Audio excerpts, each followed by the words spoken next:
অন্য অন্য নবীর পয়গম্বররা দুনিয়াতে এত পরিমাণ হায়াত পাইতো, আপনার উম্মত কিন্তু হায়াতের জিন্দেগি কম পাবে।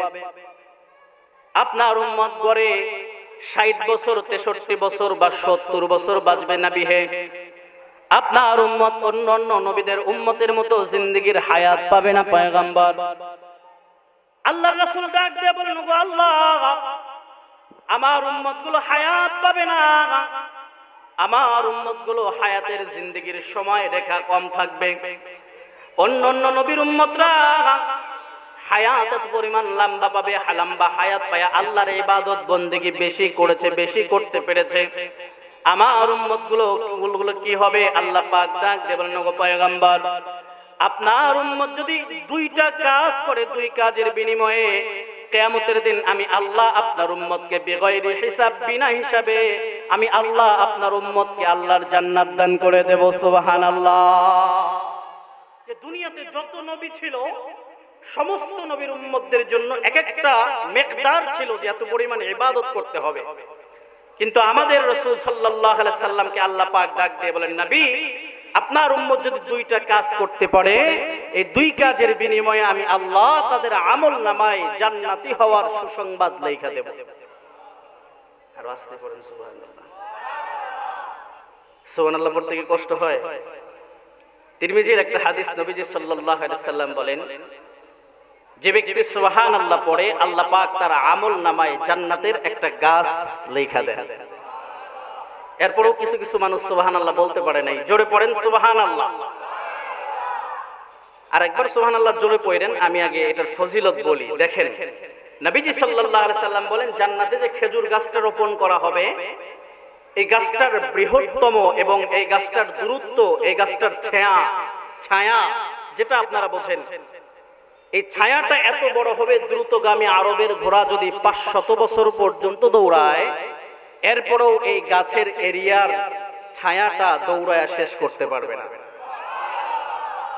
এই নিয়ামত যিনি দান করেছেন তিনি কে?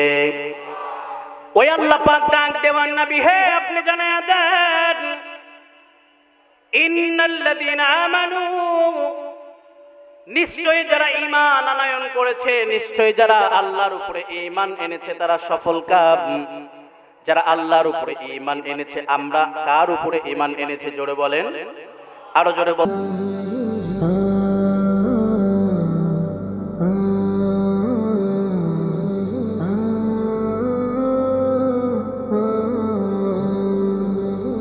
আমাদেরকে এখানে যিনি বসার তৌফিক দান করেছেন তিনি কে? আল্লাহ পাক রব্বুল আলামিন ডাক দিয়ে বলেন, এ বান্দা, দুনিয়াতে আমি আল্লাহ মানুষ যখন বানাইলাম, মানুষকে আমি আল্লাহ বললাম, দুনিয়াতে বান্দা যখন আল্লাহর রেজামন্দির জন্য, আল্লাহর সন্তুষ্টর জন্য সামনের দিকে অগ্রসর হবে, বান্দার নিয়ত যদি থাকে আল্লাহকে সন্তুষ্ট করা, আল্লাহ পাক ডাক দিয়ে বলেন, ওই বান্দা যে হালতে থাকবে, যে অবস্থায় থাকবে, বান্দা যদি বাথরুমে যায়, সন্তুষ্ট যদি আল্লাহকে করার জন্য হয়, যে আমি নিজের ভিতরে যে ময়লাগুলো আছে এগুলো থেকে পবিত্রতা অর্জন করে আল্লাহকে ডাকবো, আল্লাহর নামের জিকির করব, বান্দার যদি নিয়ত এরকম হয়ে যায়, বান্দা তার খাওয়ার ভিতরে ডাক দিয়ে কয়, আল্লাহ, আপনি যে রিজিক দিয়েছেন এই রিজিক দেনেওয়ালা আপনি, আপনি যে আমাকে হায়াত দিয়েছেন এই হায়াত দেনেওয়ালা আপনি, আপনি যে আমাকে দৌলত দিয়েছেন এই দৌলত দেনেওয়ালা আপনি, আমি আপনার নামে খানা খাই। আল্লাহ পাক ডাক দিয়ে বলেন, বান্দা, ওগো নবীজি আপনি জানায়া দেন, এই বান্দা যত লোকমা খাবার খায়, প্রত্যেক লোকমার প্রত্যেকটা খাবারের সাথে সাথে আমি আল্লাহ তার আমলনামায় সওয়াব লেখা দেই। যে বান্দা যদি আল্লাহর জন্য সমস্ত কাজ করে, আল্লাহ পাক সমস্ত কাজের বিনিময়ে তার আমলনামায় আল্লাহ সওয়াব লেখা দেয়। সুবহানাল্লাহ। আল্লাহ পাক রব্বুল আলামিন ডাক দিয়ে বলেন, পয়গম্বর, ওগো নবীজি আপনি জানায়া দেন, অন্য অন্য নবীর পয়গম্বররা দুনিয়াতে এত পরিমাণ হায়াত পাইতো, আপনার উম্মত কিন্তু হায়াতের জিন্দেগি কম পাবে। আপনার উম্মত গড়ে 60 বছর 63 বছর বা 70 বছর বাঁচবে না বিহে। আপনার উম্মত অন্যান্য নবীদের উম্মতের মতো জিন্দেগীর হায়াত পাবে না পয়গম্বর। আল্লাহর রাসূল ডাক দিয়ে বলেন, ওগো আল্লাহ, আমার উম্মতগুলো হায়াত পাবে না, আমার উম্মতগুলো হায়াতের জিন্দেগীর সময় রেখা কম থাকবে। অন্যান্য নবীর উম্মতরা হায়াত এত পরিমাণ লম্বা পাবে, লম্বা হায়াত পায় আল্লাহর ইবাদত বন্দেগী বেশি করেছে, বেশি করতে পেরেছে। আমার উম্মতগুলো কি হবে? আল্লাহ পাক ডাক দিয়ে বলেন, ওগো পয়গম্বর, আপনার উম্মত যদি দুইটা কাজ করে, দুই কাজের বিনিময়ে কিয়ামতের দিন আমি আল্লাহ আপনার উম্মতকে বেগয়রি হিসাব, বিনা হিসাবে আমি আল্লাহ আপনার উম্মতকে আল্লাহর জান্নাত দান করে দেব। সুবহানাল্লাহ। যে দুনিয়াতে যত নবী ছিল সমস্ত নবীর উম্মতদের জন্য এক একটা মিকদার ছিল যে এত পরিমাণ ইবাদত করতে হবে, কিন্তু আমাদের রাসূল সাল্লাল্লাহু আলাইহি সাল্লামকে আল্লাহ পাক ডাক দিয়ে বলেন, নবী, আপনার উম্মত যদি দুইটা কাজ করতে পারে, এই দুই কাজের বিনিময়ে আমি আল্লাহ তাদের আমল নামায় জান্নাতি হওয়ার সুসংবাদ লেখা দেব। আর আস্তে পড়েন সুবহানাল্লাহ। সুবহানাল্লাহ পড়তে কি কষ্ট হয়? তিরমিজির একটা হাদিস, নবীজি সাল্লাল্লাহু আলাইহি সাল্লাম বলেন, যে ব্যক্তি সুবহানাল্লাহ পড়ে আল্লাহ পাক তার আমল নামায় জান্নাতের একটা গাছ লেখা দেন। এরপরও কিছু কিছু মানুষ সুবহানাল্লাহ বলতে পারে নাই। জোরে পড়েন সুবহানাল্লাহ। আর একবার সুবহানাল্লাহ জোরে পড়েন। আমি আগে এটার ফজিলত বলি। দেখেন, নবীজি সাল্লাল্লাহু আলাইহি সাল্লাম বলেন, জান্নাতে যে খেজুর গাছটা রোপণ করা হবে, এই গাছটার বৃহত্তম এবং এই গাছটার দূরত্ব, এই গাছটার ছায়া যেটা আপনারা বোঝেন, এই ছায়াটা এত বড় হবে, দ্রুতগামী আরবের ঘোড়া যদি 500 বছর পর্যন্ত দৌড়ায়, এরপরেও এই গাছের এরিয়ার ছায়াটা দৌড়ায় শেষ করতে পারবে না। এই নিয়ামত যিনি দান করেছেন তিনি কে?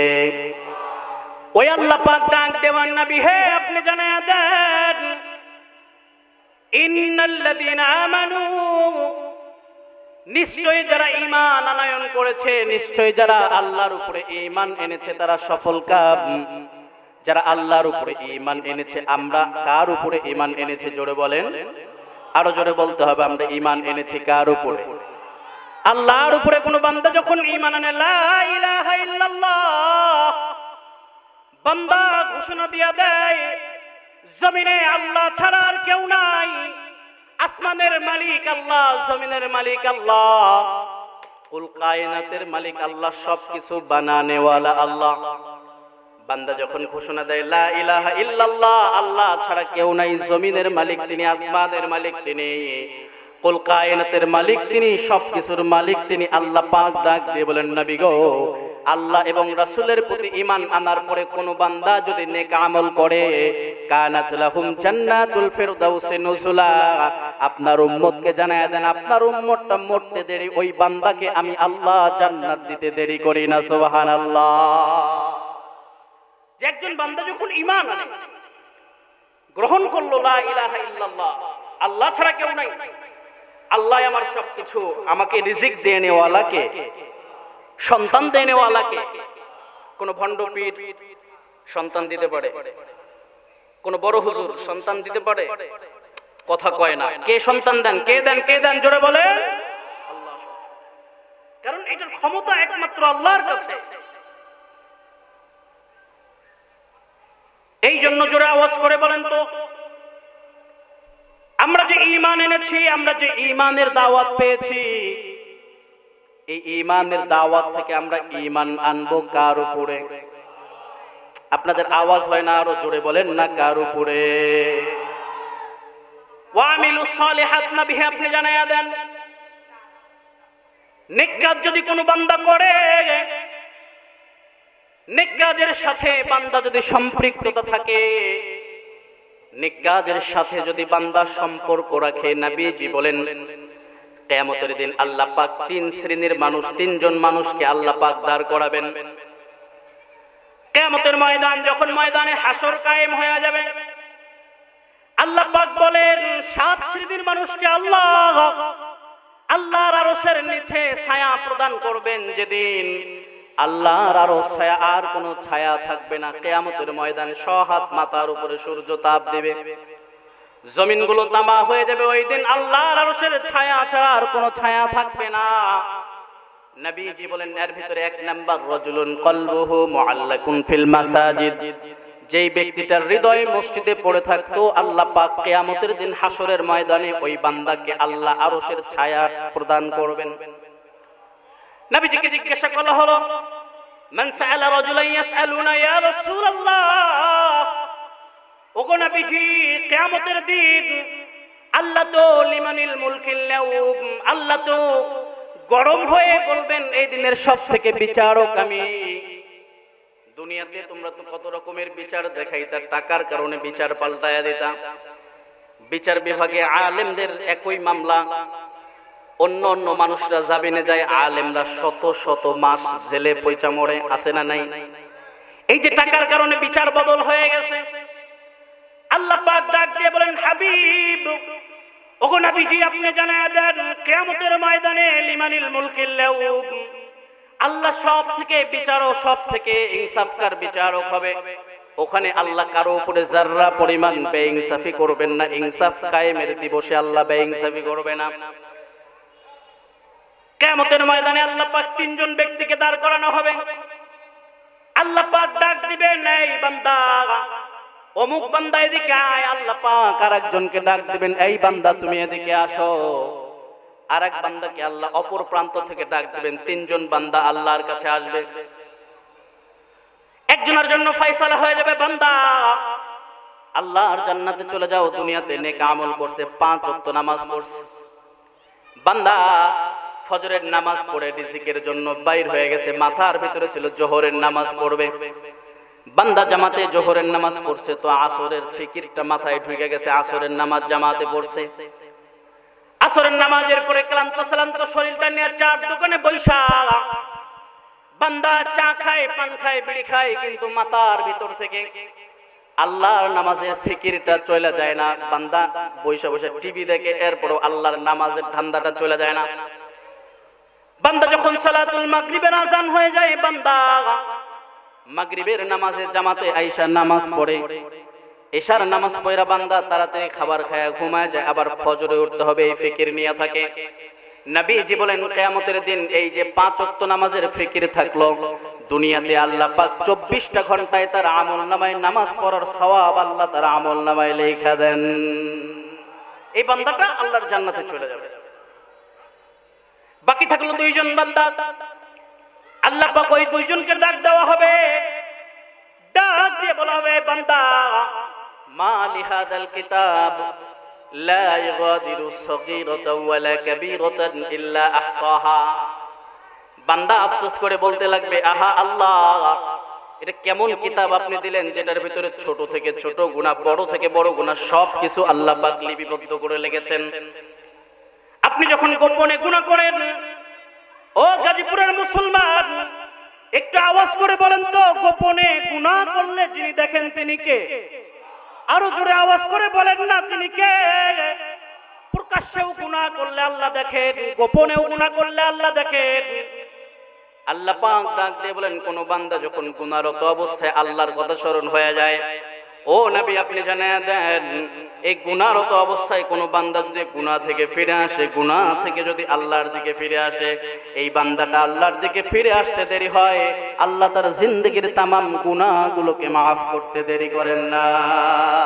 আল্লাহ সাথে সাথে ওর জিন্দেগীর গুনাহগুলোকে মাফ করে দেন। কিয়ামতের ময়দানে 2 জন বান্দাকে ডাকা হবে। 2 জন বান্দার 3টা দফতর খোলা হবে। একটা দফতর খোলা হবে শুধুমাত্র আমল আর আমল, আর কোনো গুনাহ নাই। দ্বিতীয় দফতর খোলা হবে, ওই দফতরের ভিতরে বান্দার শুধু আমল আর আমল, আর কোনো গুনাহ নাই। 2 কাজের বিনিময়ে বান্দা, আল্লাহ পাক জান্নাতের ঘোষণা করেছেন, 1 নাম্বার ঈমান, 2 নাম্বার ওয়া আমলে সালেহ। 1 নাম্বার বান্দা যখন আল্লাহর উপরে ভরসা রাখে, আল্লাহর উপরে ঈমান আনে, ওয়া আমিলুস সালিহাত, এবং বান্দা নেক কাজ করে, আল্লাহ বলেন কানাত লাহুম জান্নাতুল ফিরদাউসি নুজুলা। আল্লাহ পাক ওই বান্দাকে কিয়ামতের দিন বিনা হিসাবে আল্লাহ তার জান্নাত দান করে দেন। সুবহানাল্লাহ। বান্দার যখন দফতর খোলা হবে, বান্দা আফসোস করে বলতে থাকবে, আল্লাহ দুনিয়াতে এমন সময় পাইছিলাম যেই সময়গুলো অপচয় করছি। আল্লাহ গো, আপনার দিনের জন্য হুজুররা ডাকছে, আমরা আসি নাই, চায়ের আড্ডায় বিভিন্ন জায়গায় সময়গুলো নষ্ট করছি। আল্লাহ তারা আফসোস করে বলতে থাকবে, আল্লাহ গো আমাদেরকে পোড়া কপাল, দুনিয়াতে যাওয়ার সুযোগ দেন, নেক আমল করব। একজন বান্দা যখন দুনিয়া থেকে মারা যায়, দুনিয়া থেকে যখন চির বিদায় নিয়ে চলে যায়, আল্লাহ বলেন এই বান্দা যত আফসোস করুক না কারো, তাকে দুনিয়াতে আর পাঠানো হবে না। তার যে জিন্দেগিতে যে সময়টা আছে, এই সময়ের হিসাব নিকাশ করা হবে। কোন বান্দা হিসাবের কাঠগড়ায় মিজানের পাল্লায় আটকায়া যাবে, তো তার জন্য জাহান্নামের ফয়সালা হয়ে যাবে। মিজানের পাল্লায় যার জন্য জান্নাতের ঘোষণা হয়ে যাবে, সে জান্নাতে হাসতে হাসতে যাবে। জাহান্নামীরা জান্নাতীদেরকে দেখে আফসোস করবে, আহারে ভাই একই সাথে আড্ডা দিতাম, তুমি নামাজে যাইতা আমি যাইতাম না, সঙ্গত কারণে আল্লাহ আমার জাহান্নামে পাঠাইছেন। একই সাথে একে বন্ধু।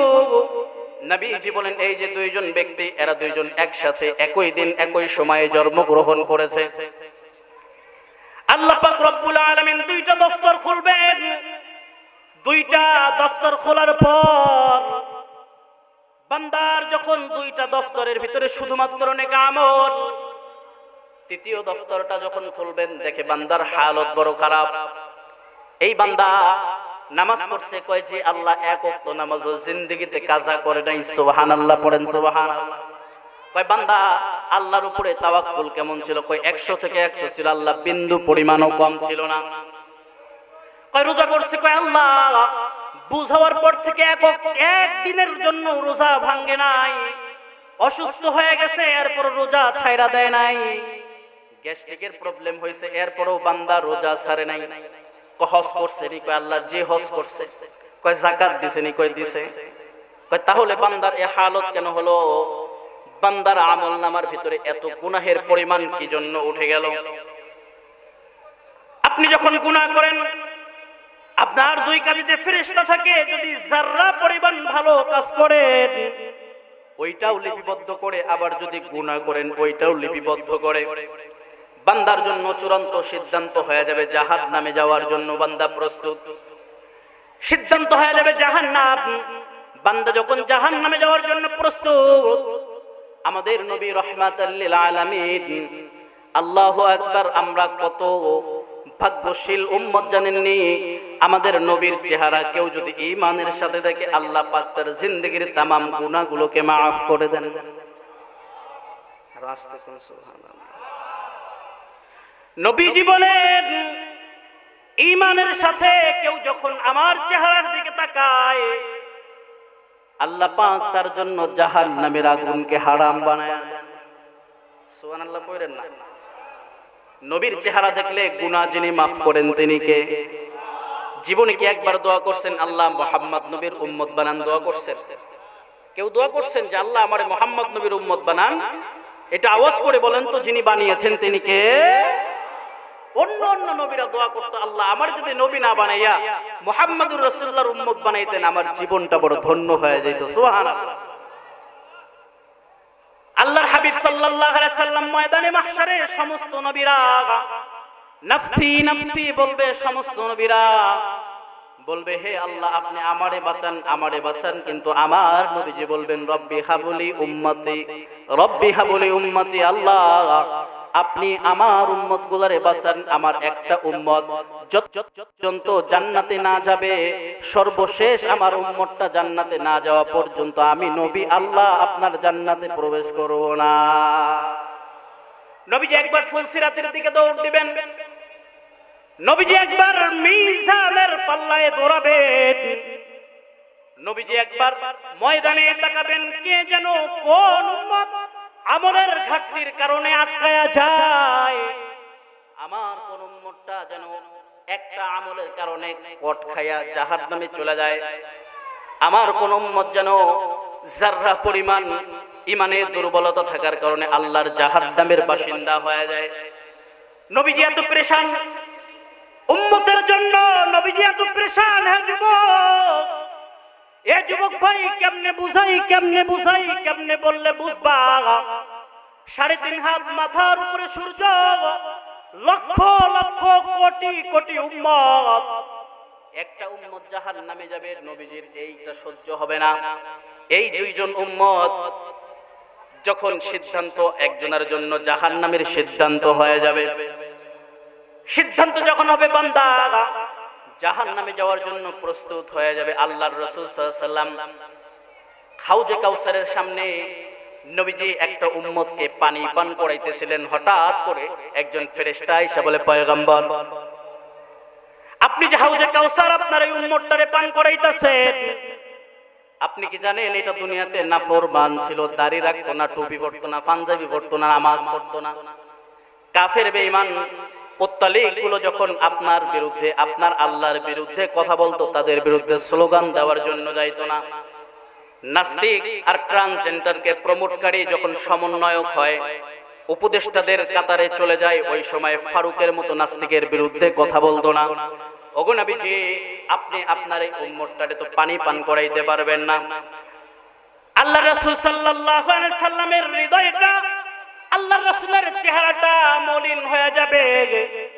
আল্লাহ পাক নবীজির কাছে আয়েশা বলবেন, পয়গম্বর, হাসরের ময়দানে আপনি দুনিয়াতে বহু কষ্ট করছেন, আপনার মলিন মাখা মুখটা আমি নবীজি দেখতে পারবো না। কয়, আল্লাহ, আমার একটা হতভাগা উম্মতরে পানি পান করাইতেছিলাম, এমন সময় ফেরেশতা আমারে বাধা দিছে, দিয়া বলছে, দুনিয়াতে আপনার এই উম্মতটা নাফরমান ছিল, নামাজ পড়তো না, রোজা রাখতো না, আপনার বিরুদ্ধে শাতিমে রাসূলদের বিরুদ্ধে কথা বলতো না, নাস্তিক বেঈমান মুত্তালিক গুলো মুসলমানদের উপরে জুলুম করত, স্বৈরাচারী করে মুসলমানদেরকে কষ্ট দিয়ে আলেমদেরকে জেলে ভরতো, আপনার এই উম্মতটা কথা বলতো না। আল্লাহ পাক ডাক দিয়ে বলেন, নবী হে, ফেরেশতা তো সঠিক বলছে, এই উম্মতটা তো দুনিয়াতে আপনার কোনো হক আদায় করতো না। আল্লাহর রাসূল ডাক দিয়ে বলেন, ওগো নবীজি, আল্লাহর রাসূল ডাক দিয়ে বলবেন, ওগো আল্লাহ, হাউজে কাউসার কি আমি চাইছিলাম নাকি আপনি আমারে দান করছেন? আল্লাহ পাক একটা মুস্কি হাসি দিয়ে বলবেন, নবী হে, আপনার হৃদয়ের ব্যথা আমি বুঝি, আপনার প্রতি, আপনার উম্মতের প্রতি, যারা আপনার প্রতি যারা পরিমাণ ঈমান আর ভালোবাসা ছিল নবী, আমি আল্লাহ অনুমতি দিয়ে দিলাম আপনার প্রত্যেকটা উম্মতকে হাউজে কাউসার পান করান। আর আমি আল্লাহ বললাম, আপনি যাকে হাউজে কাউসার পান করাবেন, আমি আল্লাহ ওই উম্মতকে বিনা হিসাবে আমি আল্লাহর জান্নাত তাদেরকে দান করে দেব। আল্লাহ রাসূল সাল্লাল্লাহু আলাইহি সাল্লাম দৌড়ে আসবেন, সিদ্ধান্ত হয়ে গেছে জাহান্নাম। বান্দা দুই কাজের বিনিময়ে আল্লাহকে সন্তুষ্ট কইরা জান্নাতের ফয়সালা হওয়ার কথা, কিন্তু বান্দার জন্য জাহান্নামের ফয়সালা হয়ে গেছে। কত বড় পোড়া কপাল! বান্দা জাহান্নামে যাওয়ার জন্য প্রস্তুত হয়ে গেছে, হাতে পায়ে শিকল লাগানো হয়েছে, সিদ্ধান্ত চূড়ান্ত, সিল মাইরা দেওয়া হয়েছে, সাইন করা হয়েছে, এখানে আর কোনো সিদ্ধান্ত চলবে না, আর কোনো সুপারিশ চলবে না। আল্লাহর রাসূল দেখতেছেন আমার এই উম্মতটা একটু ভুলের কারণে জাহান্নামে যাইতেছে। আল্লাহর রাসূল মিজানের পাল্লা থেকে দৌড়ে আসবেন, আয়েশা বলবেন, আল্লাহ, দেখতে তো আমার উম্মতের মতো দেখা যায়, দাড়ি, চলন বলন, চলাফেরা সব আমার উম্মতের মতো, জাহান্নামে দেন কেন? কয়, দুইটা আমলের দফতর খুলছি, সবগুলো ঠিক আছে, যাররা পরিমাণ কোথাও কোনো কমতি নাই, কিন্তু 3 নাম্বার যখন দফতর খুললাম, এই দফতরের ভিতরে একটু গুনাহ আছে, এই গুনাহের কারণে বান্দার জন্য জাহান্নামের সিদ্ধান্ত। আল্লাহর রাসূল ডাক দিয়ে বলেন, ওগো আল্লাহ, আপনি যদি অনুমতি দেন, আমি মুহাম্মদুর রাসূলুল্লাহ আমার এই উম্মতের আমল নামাটা একটু দেখবার চাই। আল্লাহর রাসূল সাল্লাল্লাহু আলাইহি সাল্লাম 63 বছর জিন্দেগি, 65 বছর জিন্দেগি, 70 বছর জিন্দেগির আমলগুলা আল্লাহর রাসূল নিজে দেখবেন। কয় ওয়াক্ত নামাজ কাজা আছে? কয় না। এক ওয়াক্ত নামাজও কাজা নাই? কয় রোজা কাজা আছে? কয় না, রোজাও কাজা নাই। কোনো পাশে কোনো কমতি নাই। কয় আল্লাহ তাহলে আটকায় দিলেন কেন? কয় আল্লাহ এবং রাসূলের প্রতি একটু ভালোবাসা কম, এই জন্য আটকায় দিছি। আল্লাহ রাসূল তৃতীয় দফতরটা খুলবেন, খোলার পরে দেখবেন বান্দা যে কারণে আটকায় গেছে, এটা সিম্পল একটা বিষয়। আল্লাহ পাক কালামে হাকিমের ভিতরে ডাক দেবেন, নবী হে, আপনি জানায়া দেন, কুল্লিল মুমিনিনা ইয়াগুদ্দু মিন আবসারিহিম ওয়া ইয়াহফাযু ফুরুজাহুম যালিকা আযকা লাকুম। এ মুমিন, তোর সামনে যখন কোনো পরনারী চলে আসো, নারী, ও মা তোমার সামনে যখন কোনো পরপুরুষ চলে আসে নজরকে নিচুগামি করো। নবীজি বলেন আল্লাহর কোন বান্দা আল্লাহর কোন বান্দি পরপুরুষ বা পরনারী দেখা আল্লাহর কোন বান্দা বান্দি যখন তার নজরকে নিচুগামি করে, আল্লাহর রাসূল বলেন এই দুনিয়াতে যত খালি জায়গা আছে সমস্ত জায়গাগুলোকে আল্লাহ পাক সওয়াব দিয়া ভরাইয়া তার আমলনামার ভিতরে আল্লাহ সওয়াবগুলো লিখে দেন। সুবহানাল্লাহ। আল্লাহ রাসূল সাল্লাল্লাহু আলাইহি সাল্লাম আমলনামার দফতরটা নিয়ে বলবেন ওগো আল্লাহ, সিদ্ধান্ত কি চূড়ান্ত নাকি আমার জন্য কোনো অপশন আছে? আল্লাহ বলেন আল্লাহর সিদ্ধান্ত চূড়ান্ত, তবে আপনি আমার বন্ধু, বন্ধুর জন্য কিছু অপশন আছে না নাই? দেশের ভিতরে মানুষ ইলিশ খাইতে পারে না, ইলিশের দাম 1800 টাকা, ইলিশের দাম 2400 টাকা, আছে না নাই? অথচ কালী পূজার সময়, দুর্গা পূজার সময় আমাদের সাবেক ফ্যাসিস্ট 30,000 টন 40,000 টন ইলিশ তাদেরকে দিতে কয় কেন? এটা বন্ধুত্বের কারণে। কতক্ষণ ঠিক না? এদের যদি নাস্তিকদের, বেঈমানদের, ফ্যাসিস্টদের যদি বন্ধুত্ব এমন হয়, আল্লাহ এবং রাসূলের বন্ধুত্বটা কেমন? আল্লাহু আকবার বলেন, আল্লাহু আকবার। এই বান্দা যখন আটকায়া যাবে আল্লাহ পাক তার আমলনামাটা নেবেন, নিয়া আল্লাহকে বলবেন আল্লাহ দেখেন তো এই জায়গায় কি লেখা আছে। কয় বান্দার সামনে একটা মহিলা যাইতেছিল, আমার ওই বান্দাটা আমার ভয়ে নজরটা নিচুগামি করছে। আচ্ছা বলেন, আপনি যত বড় মামলার আসামি হন, আপনার যিনি লয়ার থাকবেন, আপনার যিনি অ্যাডভোকেট বা ব্যারিস্টার থাকবেন, উনি কি আপনার পক্ষে বলবেন নাকি বিপক্ষে বলবেন? আমার কথা বোঝেন নাই, জোরে বলেন। পক্ষে বলবে না বিপক্ষে বলবে? আমাদের নবী পক্ষে না বিপক্ষে? পক্ষে। আল্লাহ রাসূল সাল্লাল্লাহু আলাইহি সাল্লাম বলবেন আল্লাহ এটা কি করা যায়? আল্লাহ পাক বলেন নবী আপনার উম্মতের প্রতি যে মায়া আর উম্মতের জন্য যে ব্যথা, এই ব্যথা আমি আল্লাহ অনুভব করতে পারি, জান আপনার এই উম্মতকে আমি আল্লাহ জান্নাত দান করে দিলাম। সুবহানাল্লাহ। বলেন তো এরকম ওসিলা ছাড়া আমাদের জান্নাতে যাওয়ার কোনো সুযোগ আছে? এই মুসলমান একটা আওয়াজ করে বলেন তো, আমরা যে বলেছিলাম কয় কাজের বিনিময়ে আল্লাহ মুমিনকে জান্নাত দান করেন, জোরে বলেন কয় কাজ? আরো জোরে বলতে হবে কয় কাজ? 2 কাজের বিনিময়ে আল্লাহ পাক মানুষকে, মুমিনদেরকে আল্লাহ জান্নাত দান করেন। 1 নাম্বার হলো ঈমান। ঈমান কেমন হওয়া চাই? আল্লাহ পাক ডাক দিয়ে বলেন ও বান্দা, ঈমান তো এমন হবে, ঈমানি হালত তো এমন হবে, মুমিনের সামনে যখন কোন কোরআনের কথা বলা হয়, ফাযাক্কির বিল কোরআন, মুমিনের সামনে যখন কোরআন পড়া হয়, মুমিনের হৃদয়ের ভিতরে ঈমান যিনি বাড়িয়ে দেন তিনি কে? আরো জোরে বলেন না তিনি কে? পৃথিবীর যত কোনো হালত হোক না কেন, পৃথিবীর যে অবস্থা হোক না কেন, ঈমান থেকে সরা যাবে না। ঈমান থেকে বিন্দু পরিমাণ, জাররা পরিমাণ এদিক সেদিক হওয়া যাবে না। আপনি যখন ঈমানের উপর চলবেন, আপনার উপরে বাধা আসবে, বিপদ আসবে। আপনি যখন কোরআনের হক কথাগুলো বলবেন, আপনাকে জেলে যেতে হবে, জুলুমের শিকার হইতে হবে। কথা কোন ঠিক না? আমাদের আল্লামা সাইদি কোরআনের হক কথাগুলো বলছেন, আল্লাহর এই বান্দাকে জেলে রাইখা 13 বছর জেলে রাইখা কষ্ট দিয়া দিয়া তিলে তিলে মারছে। কথা কোন ঠিক কিনা? জোরে আওয়াজ করে কোন ঠিক কিনা?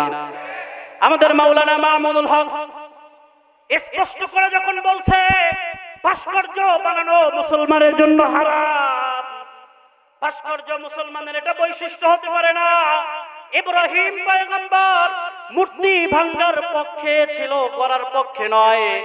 আমাদের রাসূল কাবা ঘর থেকে মূর্তিগুলোকে বের করে লাথিয়া লাথিয়া পাড়ায়া পাড়ায়া ভাঙছে। এই ভাস্কর্য বানানো যাবে না।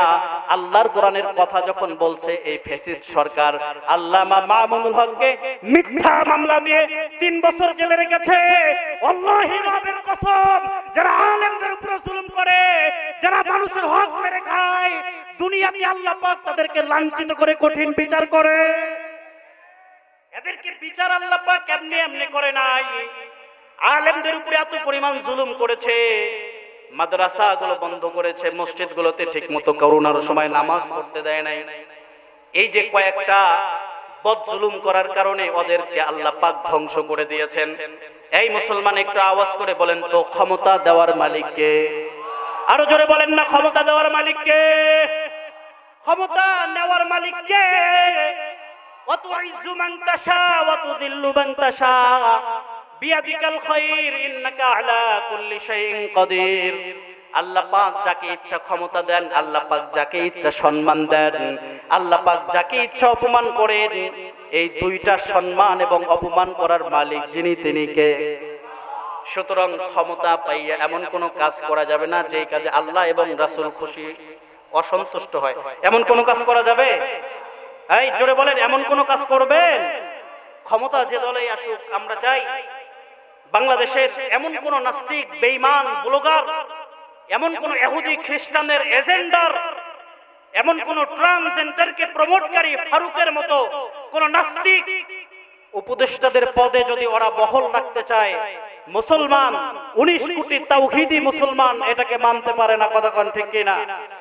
তারা একজন উপদেষ্টাকে নিয়োগ করেছে গতকাল না পরশুদিন, যেটা হচ্ছে ট্রান্সজেন্ডারকে প্রমোট করে।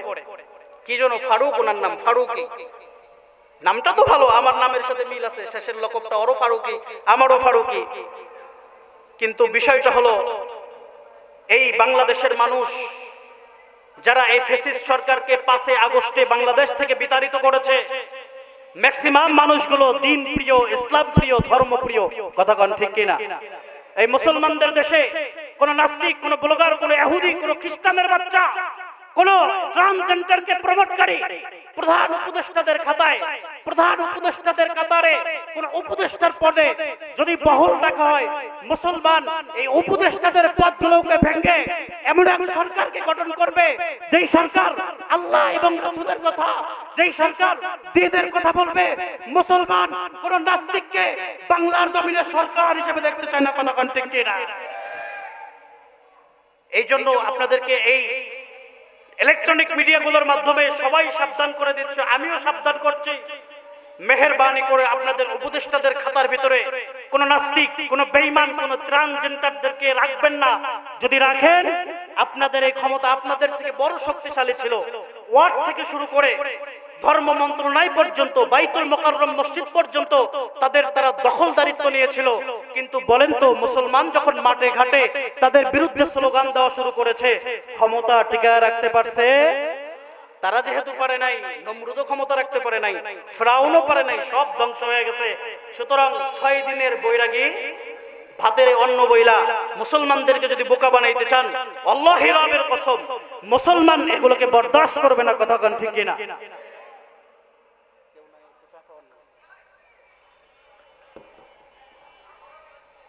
জোরে একটু আল্লাহকে আওয়াজ করে ডাক দেন তো, জোরে বলেন তো আল্লাহ। আরো জোরে পড়েন আল্লাহু আকবার। আকাশ বাতাস কাঁপিয়ে জোরে পড়েন আল্লাহু আকবার। ইমানদার কেমন হওয়া দরকার, ইমানটা কেমন মজবুত হওয়া দরকার, এই প্রসঙ্গে আপনাদেরকে একটু, যেহেতু আমার আয়াত এরকম ছিল যে ইন্নাল্লাযীনা আমানু, নিশ্চয়ই যারা ঈমান আনয়ন করেছে। আমি আলোচনায় ঢোকার পূর্বে, আমার মূল আলোচনায় ঢোকার পূর্বে আপনাদেরকে আমি একটু বলছি, আবারও সবাই একটু লড়াচড়া দিয়ে একটু আওয়াজ করে বলেন তো, আমরা ঈমান এনেছি কার উপরে? কোন সন্দেহ? কোন সন্দেহ? কোন সন্দেহ? আল্লাহর উপরে ঈমান আনছেন কে কে? দুহা উঁচু করেন, নারায়ে তাকবীর। আরো জোরে লিল্লাহি তাকবীর। আমরা ঈমান এনেছি কার উপরে? হাত নামান। তাহলে আমরা এখানে যারা আছি, আমরা একমত যে আমরা ঈমান আনছি আল্লাহর উপরে। আল্লাহর উপরে কেউ যদি ঈমান আনে, আল্লাহ বলেন আমি ওই আল্লাহ, ওই সত্তা, খালিদিনা ফিহা আবাদা। বান্দাকে যখন জান্নাতে পাঠাবো, বান্দার ভিতরে যদি যারা পরিমাণ ঈমান থাকে, ওই বান্দাকে এত বড় জান্নাত দেব, ওই জান্নাত থেকে কখনো আমি আল্লাহ আর বের করব না। যারা ঈমান আনছে ওরা কি সুবহানাল্লাহ আস্তে কয় না জোরে কয়? আমি চিল্লায় হয়রান হই না, আপনারা দুই একবার সুবহানাল্লাহ কয় হয়রান হয়ে যান। এটা কি হইল?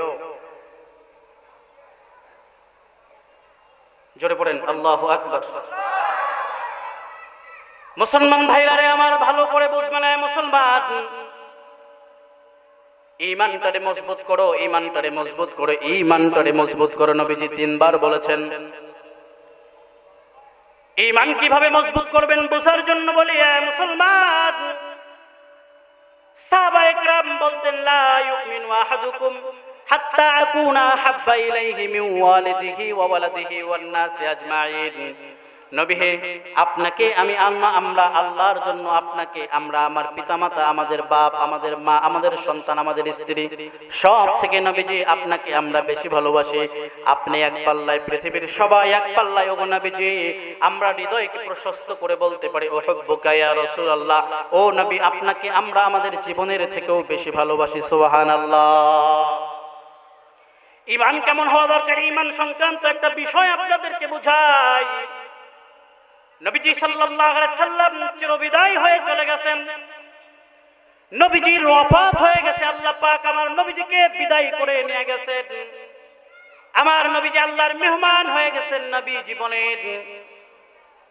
আমি আল্লাহর রাসূল রওজার ভিতরে জিন্দা আছি, মদিনাতে আমি রাসূল কবরে জিন্দা।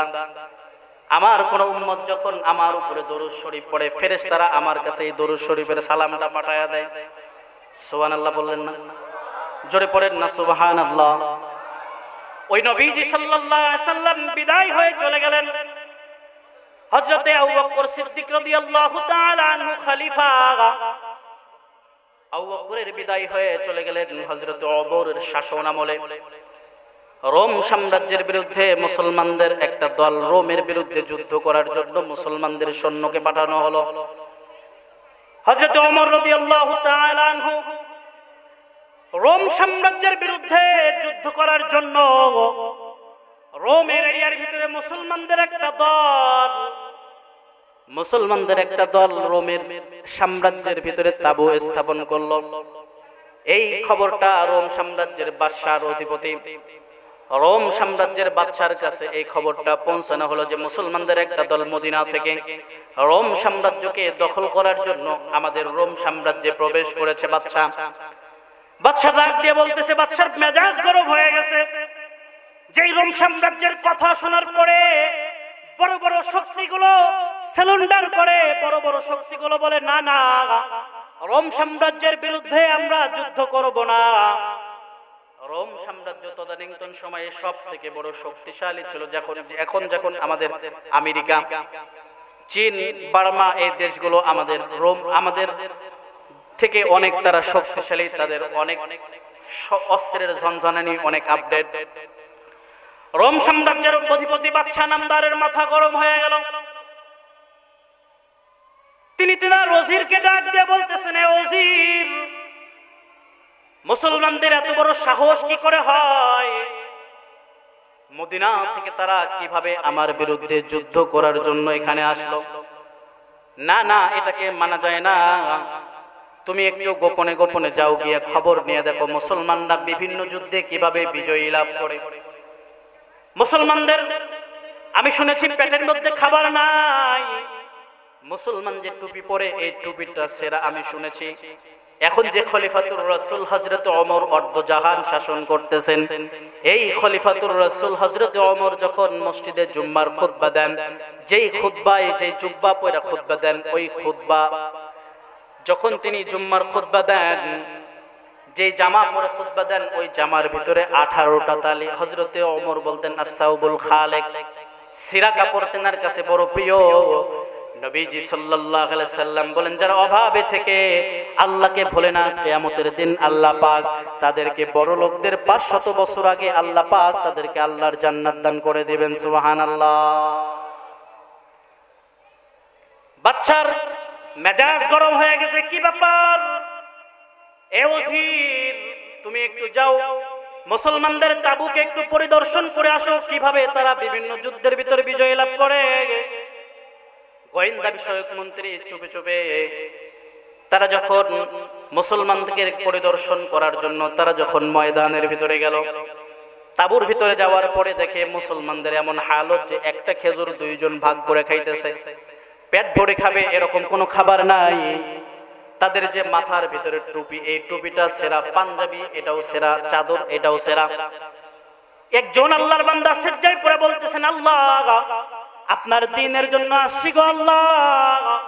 আমি যখন আসি পথিমধ্যে আমার জুতা ছিঁড়ে যায়, ওগো আল্লাহ আপনি আমার জুতার ব্যবস্থা করে দেন। মন্ত্রী হাইসা দিছে, আহারে তোদের এক জোড়া জুতা নাই, তোদের মাথার ভিতরে টুপি নাই, সেরা টুপি সেরা কাপড় পয়রা রোম সাম্রাজ্য যে যুগের ভিতরে সব থেকে শক্তিশালী একটা পরাশক্তি, এদের বিরুদ্ধে যুদ্ধ করার জন্য আসছো।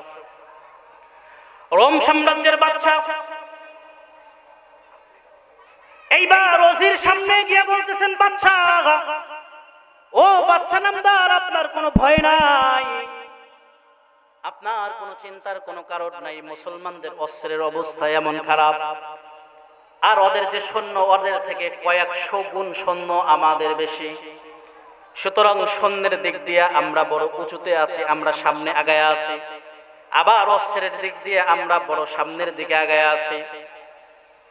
বাদশা আপনি চিন্তা করেন না। বাদশা নামদার ডাক দিয়ে বলতেছেন, এই ওজির, তাহলে ওরা যে বিভিন্ন যুদ্ধের ভিতরে বিজয় লাভ করে এটার কারণ কি খেয়াল করে শোনা চাই। এবার ওজির ডাক দিয়ে বলতেছেন, বাদশা আমরা যখন আমাদের সৈন্যবাহিনীকে ময়দানে যুদ্ধ করার জন্য পাঠাই, টাকা পয়সা দিয়ে পাঠাই, আমরা বলি তোমরা যদি মারা যাও তোমার মা বাবা সন্তান সবাই রে আমরা দেখব, চিন্তার কোনো কারণ নাই, রাজকীয় খাবার, রাজকীয় খানা, রাজকীয় থাকার ব্যবস্থা আমরা করে দেব। কিন্তু মুসলমানরা যখন যুদ্ধের ময়দানে যায় তাদের কোনো কিছু লাগে না, তাদের মুহাম্মদুর রাসূলুল্লাহ বলেছেন, মুসলমান যখন যুদ্ধের ময়দানে যায়, যুদ্ধের ময়দানে যাওয়ার সঙ্গে সঙ্গে আল্লাহ পাক তার জিন্দেগীর গুনাহকে মাফ করে দেন। মুসলমান যখন যুদ্ধের ময়দানে যায়, শাহাদাত যদি বরণ করে, আল্লাহর নবী বলেন শাহাদাত বরণ করার সঙ্গে সঙ্গে আল্লাহ পাক তাদের নাকের ভিতরে জান্নাতের ঘ্রাণ আল্লাহ পাক ঢুকায়া দেন। তারা দুনিয়ার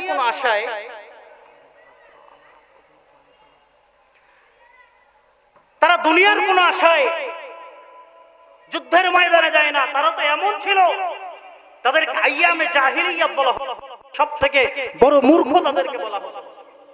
কিন্তু এই মানুষগুলো মুহাম্মদুর রাসূলুল্লাহ সাল্লাল্লাহু আলাইহি সাল্লামের সংস্পর্শে আসার পরে এত ভালো হয়ে গিয়েছে যে আল্লাহ পাক আয়াত নাযিল করে বলেন, রাদিয়াল্লাহু আনহুম ওয়া রাদু আন, ও নবী আপনি জানায়া দেন আমি আল্লাহ তাদের উপরে সন্তুষ্ট, ওই বান্দাগুলো আমার উপরে সন্তুষ্ট। সুবহানাল্লাহ, কালকে বাড়িতে গিয়ে কইেন, ওদের উপরে যিনি সন্তুষ্ট হয়েছেন তিনি কে? আরো জোরে বলেন না, তিনি কে? রোম সাম্রাজ্যের বাদশা গোয়েন্দা বিষয়ক মন্ত্রীকে ডাক দিয়ে বলতেছেন, এই আমি তো জীবনে তাদেরকে দেখি নাই, আমি একটু তাদেরকে দেখতে চাই। সুবহানাল্লাহ বলবেন না? মুসলমানদেরকে আলেমদের চেহারা দেখলে নবীজি সাল্লাল্লাহু আলাইহি সাল্লাম বলেন এটা মুস্তাকিল ইবাদত। নবীজি সাল্লাল্লাহু আলাইহি সাল্লাম বলেন, আপনারা কথা বলতেছেন কেন? কথা বলেন। নবীজি সাল্লাল্লাহু আলাইহি সাল্লাম বলেন, নবীজির চেহারা দেখলে যেরকম গুনাহ মাফ হয়, আলেমদের চেহারা দেখলেও আল্লাহ পাক তাদের সগীরা গুনাহগুলোকে মাফ করে দেন। এই কথা যারা বোঝে না ওরা আলেমদেরকে জেলখানায় ভরে। কথা কোন ঠিক কিনা? কথা ঠিক নাকি বেঠিক? অনেকে ঠিক কয় না, কয় হুজুর আপনি আলেম মানুষ, মুফতি সাহেব মানুষ, আপনি কি মিথ্যা কথা কইবেন? আপনি তো সত্য কথাই কোন, এর লাগে ঠিক কই না। এই বলেন, যারা আলেমদের মর্যাদা বোঝে না ওরাই আলেমদেরকে গালি দেয়। কথা কোন ঠিক কি না?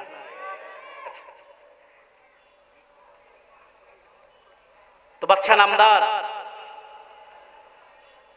তিনি অনুমতি দেয়া দিলেন যে মুসলমানদের একটা সৈন্য, মুসলমানদের একটা দলকে অ্যারেস্ট করে আপনারা নিয়ে আসবেন, আমি একটু মুসলমানদেরকে দেখতে চাই তারা কোন শক্তিতে বলিয়ান, তারা কোন কারণে বিজয়ী অর্জন করে সব জায়গায়। সুবহানাল্লাহ পড়বেন না? বাদশা নামদার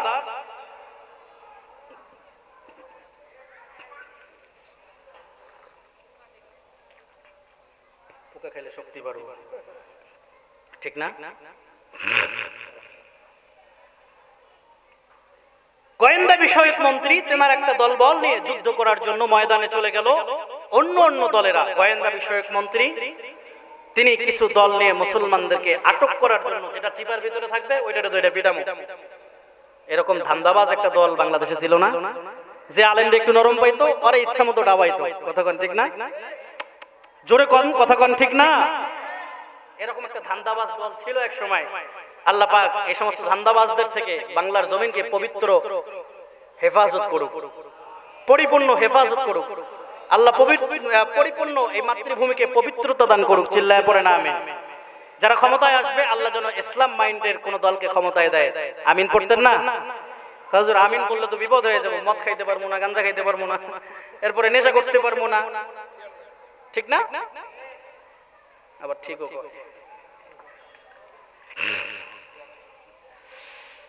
গোয়েন্দা বিষয়ক মন্ত্রী ময়দানে চলে গেল গোপন ভাবে। গোয়েন্দা বিষয়ক মন্ত্রী ময়দানে যাওয়ার পর একদল মুসলমানদের সঙ্গে যুদ্ধ করতেছে, আর একদল আব্দুল্লাহ ইবনে হুযাফা রাদিয়াল্লাহু তাআলা আনহু, যার নাম শোনার পরে কাফের বেঈমানদের কাপড় নষ্ট হয়ে যেত।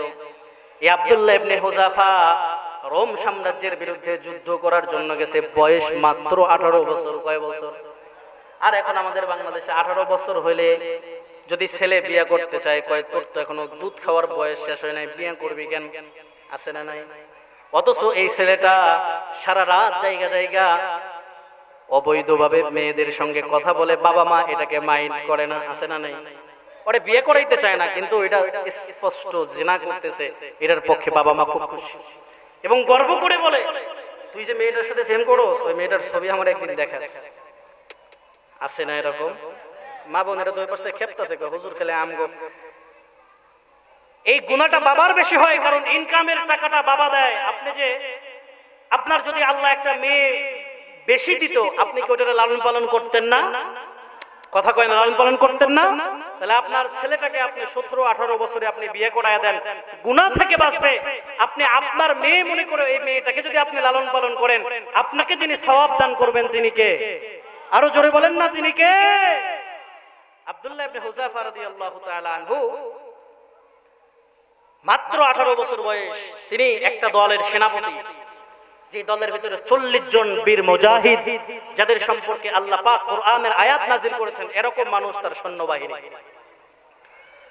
আব্দুল্লাহ ইবনে হুযাফা রাদিয়াল্লাহু তাআলা আনহু যুদ্ধ করতে করতে এক পর্যায়ে এই গোয়েন্দা বিষয়ক মন্ত্রীর কাছে আব্দুল্লাহ ইবনে হুযাফা তেনার 40 জন সাথী বাতিকে নিয়ে তিনি আটক হয়ে গেলেন।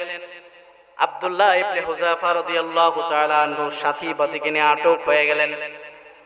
হওয়ার পরে বাদশার কাছে চিঠি লেখা হলো, বাদশা আপনি যদি অনুমতি দেন, আব্দুল্লাহ ইবনে হুযাফার দলটা শহরের উদ্দেশ্যে আপনার খেদমতে আপনাকে দেখানোর জন্য পাঠায়া দিতে চাই। বাদশা দেখার পরে বিরাট খুশি হয়ে গেছে যে এইবার মুসলমানদের ঈমান একটু পরীক্ষা করা যাবে। এই মুসলমান একটু আওয়াজ করে বলেন তো, মুসলমানদের ঈমানি শক্তি যিনি দান করেছেন তিনি কে? আব্দুল্লাহ ইবনে হুযাফাকে হাতের ভিতরে হ্যান্ডকাপ লাগাইয়া, পায়ের ভিতরে ডান্ডা বেরি পরাইয়া, আমরা যেরকম দেখেছি আলেমদেরকে চোরের মতো কাঠগড়ায় উঠানো হইতো, এই যুগেও নয় ওই যুগেও এমন কিছু গাদ্দার ছিল যারা আলেমদের সাথে সাহাবীদের সাথে দ্বিমত পোষণ করত। এটা শুধু এই যুগের নব্য আবু জেহেল এরকম নয়, পুরান আবু জেহেলরা যেগুলো করেছে ওগুলো কায়দায় তারা আলেমদেরকে কষ্ট দিয়েছে। মুসলমান বন্ধু আমার ভালো করে বুঝতে হবে, মুসলমান ভাইরা, আব্দুল্লাহ ইবনে হুযাফাকে যখন আটক করে বাদশার কাছে পাঠানো হলো, বাদশা নামদারের কাছে পাঠানো হলো, গোয়েন্দা বিষয়ক মন্ত্রীর সামনে উপস্থিত হওয়ার পরে বলে, ও বাদশা নামদার, আপনার আদেশ পাওয়ার পরে আমি মুসলমানদের ওই তাবুতে গিয়া মুসলমানদের ভিতরে আব্দুল্লাহ ইবনে হুযাফার দলটাকে আটক করেছি। ও বাদশা, এই যে আপনার সামনে আমি উপস্থিত করে দিলাম, যা বিচার করার আপনি করবেন। অন্যান্য দেশের প্রেসিডেন্ট গুলো এখানে বসা, অন্যান্য দেশের উপদেষ্টা প্রধানমন্ত্রী গুলো বসা, পাশের যে সভাপতির চেয়ারটা আছে, প্রধান উপদেষ্টার যে চেয়ারটা, এই চেয়ারের ভিতরে, এই চেয়ারের ভিতরে 18 বছরের একটা যুবক আব্দুল্লাহ ইবনে হুযাফাকে বাদশা ডাক দিয়েছেন। ডাক দিয়ে বলতেছেন, আব্দুল্লাহ ইবনে হুযাফা, আপনি আমার চেয়ারের আমার পাশে যে চেয়ারটা, এই চেয়ারের ভিতরে বসেন। বলেন তো, কাফের বেঈমানদের ভিতরেও মুসলমান ইমানদারদের প্রতি ভালোবাসা যিনি ঢেলে দিয়েছেন তিনি কে? আরো জোরে বলতে হবে, তিনি কে? আমরা তো রাতের বেলায় বিভিন্ন জায়গায় ঘোরাফেরা করি, ঘোরাফেরা বলতে মাহফিল থেকে আসার পথে আমি দেখেছি যে সমস্ত হিন্দু পুলিশ ভাইরা এবং ট্রাফিক সিগন্যালে থাকে, এরা আমাদেরকে যে পরিমাণ সম্মান করে মুসলমানদের থেকে বেশি করে। যদি কোনো ক্রমে ল্যান্ড পরিবর্তনের কারণে আটকানো হয়, শুধু গ্লাসটা খুলে এতটুকু বলি, ভাই মাহফিলে গেছিলাম দিনের কাজ। হুজুর মাহফিলে গেছিলেন আপনি বক্তা? কয় জি। কয় হুজুর রে ছাইরা দাও। সুবহানাল্লাহ পড়বেন না? এই সম্মান যিনি দিয়েছেন তিনি কে? জোরে বলেন তিনি কে? সংগত কারণে মুনাফিকদের মাধ্যমে ইসলামের সবথেকে বেশি ক্ষতি হয়েছে। কাফেরদের মাধ্যমে এত ক্ষতি হয় নাই, মুসলমান রূপী নাস্তিকগুলোর মাধ্যমে যে পরিমাণ ক্ষতি হয়েছে, যে নিজেদেরকে নাস্তিক স্বীকার করে না, নিজেদেরকে মুহাম্মদুর রাসূলুল্লাহর উম্মত মনে করে, আবার কাদিয়ানীদের পক্ষে সাফাই গায়, এরা যেরকম ইসলামের ক্ষতি করে, মুসলমান রূপে মুনাফিকগুলোও ইসলামের সেরকম ক্ষতি করে। কথা কোন ঠিক কিনা? তা আব্দুল্লাহ ইবনে হুযাফা যখন পাশে বসছে, সমস্ত ওজির নাজিরদের মাথা গরম হয়ে গেছে। আরে 18 বছরের একটা যুবক, যার কাপড় ছেঁড়া, যার টুপি বালানা, যার চেহারা দেখতে মলিন, এই লোকটা বাদশার সামনে বসে গেছে, তাও বাদশার পাশের চেয়ারে। এবার বাদশা কুমন্ত্রণা দেওয়া শুরু করছে। আব্দুল্লাহ ইবনে হুযাফা, তুমি তো যুবক মানুষ, আমার একটা কন্যা সন্তান আছে, যেই কন্যা সন্তানটা এই যুগের ভিতরে সব থেকে সুন্দরী। তুমি যদি চাও আমার কন্যা সন্তানটারে আমি তোমার কাছে বিয়া দিয়া দেব। কথা সুন্দর, মতলব তাহাজ্জুদ পড়ি, ঘুম থেকে ওইটা তাসবিহ খুঁজি, মডেল মসজিদ বানাই, মসজিদের ইমামদেরকে জেলখানায় ভরি। কথা কোন ঠিক কিনা? সেম এই কাহিনী, এই ক্যাটাগরির লোক। আব্দুল্লাহ ইবনে হুযাফাকে ডাক দিয়ে বলতেছে, নাই আব্দুল্লাহ, তুমি যদি চাও আমার এই যে রোম সাম্রাজ্যের অর্ধেক তোমার নামে লেখা দেব, কিন্তু আমি আমার মেয়েকে তো তার কাছে বিয়া দেব যে আমার সমকক্ষ। কয় সমকক্ষ কেমনে? কি সমকক্ষ? কয় আমি ইহুদি, আমি তো চাই আমার মেয়ের জামাই যদি ইহুদি হয় তাহলে আমি আমার মেয়েকে তার কাছে বিয়া দিয়া দেব। আব্দুল্লাহ ইবনে হুযাফার মেজাজ গরম হয়ে গেছে, হাতের লোমগুলো দাঁড়ায় গেছে। আব্দুল্লাহ ইবনে হুযাফা ডাক দিয়ে বলতেছে, এই রোমের কুকুর, রোমের বাদশা, রোমের বাদশাকে রোমের কুকুর বলে ডাক দিয়ে বলতেছেন, এই রোমের কুকুর, আব্দুল্লাহ ইবনে হুযাফা তোর মেয়েকে বিয়েও করতে চায় না। আব্দুল্লাহ ইবনে হুযাফা তোর রোম সাম্রাজ্যের অর্ধেকও চায় না। আব্দুল্লাহ ইবনে হুযাফা ফজরের একটা সেজদায় আল্লাহর কাছে দিলে যে শান্তি পায়, পুরা পৃথিবী যদি লেখা দেয় এরপরও মুমিন একটা সেজদায় যে শান্তি পায়, পুরা পৃথিবীর রাজত্বে মুমিন কখনো এই পরিমাণ শান্তি পাইতে পারে না। কথা কোন ঠিক কিনা? যে মুমিন একটা সেজদায় এত পরিমাণ শান্তি পায়, যে শান্তি পৃথিবীর আর কোথাও মুমিন পায় না। কথা কোন ঠিক কিনা? যিনি মেহমান আসতেছেন, আপনাদের কাছে তো আসতেছেন, ওদিকে তাকান কেন? কোরআন হাদিসের বয়ান শুনেন, মেহমান তো আসবেনই আমাদের কাছে। জোরে বলেন তো, ফজরের নামাজে যিনি শান্তি দান করেছেন তিনি কে? আরো জোরে বলতে হবে, তিনি কে? রোমের এই বাদশা ওজির নাজির গুলো ডাক দিয়ে বলতেছেন,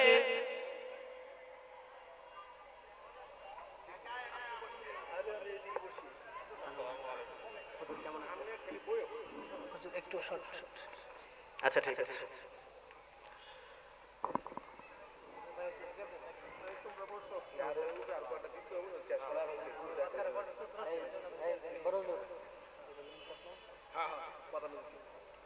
আলহামদুলিল্লাহ, আমাদের প্রধান অতিথি আমাদের মাঝে উপস্থিত হয়েছেন। আমরা প্রধান অতিথিকে পেয়ে খুশি না বেজার? আরো জোরে পড়েন, খুশি না বেজার? আগে তো মাহফিলগুলোর এমন অবস্থা ছিল যে প্রধান অতিথি যে যত বড় নেতা, হ্যাঁ হ্যাঁ প্রধান অতিথি হইতো, কিন্তু এখন প্রধান অতিথি, এরপরে সভাপতি, আলেম। পরিবেশটা সুন্দর না? হ্যাঁ, আরে তাহিরের কথা বলে নাই, আমি আমার কথা বলতেছি। পরিবেশটা সুন্দর না? যে আলেমদেরকে আল্লাহ এরকম জায়গায় রাখছেন, বিশেষ করে আমাদের এখানে এই এলাকার নেতা কর্মীরা উপস্থিত হয়েছেন, আল্লাহ তাআলা ওনাদেরকে কবুল করুক। আমি আমার আলোচনা 4-5 মিনিটে শেষ করে দেই, যেহেতু এই জায়গায় ঢুকছি, বিষয়টা ফিনিশিং দেই। আপনারা শুনতে রাজি আছেন তো ইনশাআল্লাহ? বাদশা নামদার, তিনার সামনে যে ওজির নাজির ছিল, ওজির নাজির গুলো ডাক দিয়ে বলতেছেন, আমরা জীবনে এই পরিমাণ এত গরম চোখ জীবনে দেখি নাই, আর এরকম কাউকে দেখি নাই যে বাদশার সামনে দাঁড়ায় বড় গলায় কথা বলছে। আব্দুল্লাহ ইবনে হুযাফাকে ডাক দেওয়া হলো, আব্দুল্লাহ চিন্তা করে দেখো, আমি যদি তোমার বিপক্ষে যাই তোমার মরণ ছাড়া আর কোনো সাবজেক্ট তোমার সামনে খোলা থাকবে না। আর আমি যদি তোমার পক্ষে থাকি, তোমার অবশ্যই এখান থেকে বাঁচার উপায় বের হয়ে যাবে। আব্দুল্লাহ ডাক দিয়ে বলেন, আব্দুল্লাহ ইবনে হুযাফা ডাক দিয়ে বলেন, বাচ্চা আব্দুল্লাহ ইবনে হুযাফা জীবন দিতে পারে, জান দিতে পারে, নিজের সব কিছু বিসর্জন দিতে পারে, এরপর আব্দুল্লাহ ইবনে হুযাফা ঈমান বিক্রি করতে পারে না। কথা বলেন ঠিক কি না? যে মুসলমান কখনো ঈমান বিক্রি করে কোনো